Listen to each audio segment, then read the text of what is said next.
monde sait qu'aujourd'hui, le climat est un enjeu pour l'humanité et le monde du vivant.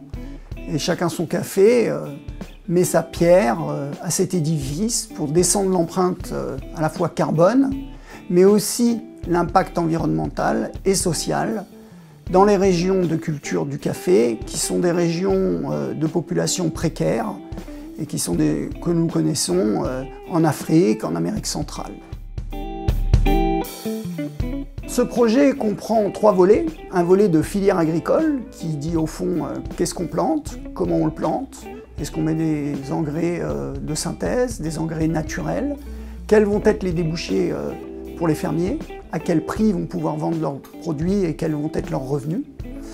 Un deuxième volet, cette agriculture est une agriculture extrêmement moderne, ce n'est pas l'agriculture biologique d'il y a 50 ans. Il faut former les populations locales massivement, donc un volet de formation avec la création d'une école ferme.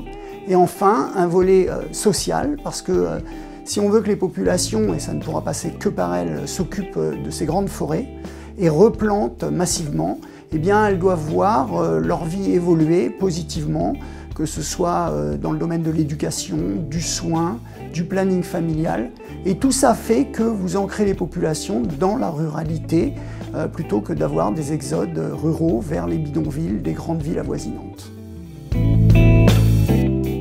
C'est d'avoir inventé la taxe Tobin du café, qui pour chaque tasse consommée, on prélève 1 centime. Et ce centime ici représente tellement là-bas qu'on peut tout changer là-bas. En chiffres, c'est 12 000 hectares replantés, 30 000 personnes impactées et 12 millions de tonnes de carbone séquestrées, soit 14 millions de vols Paris-New York.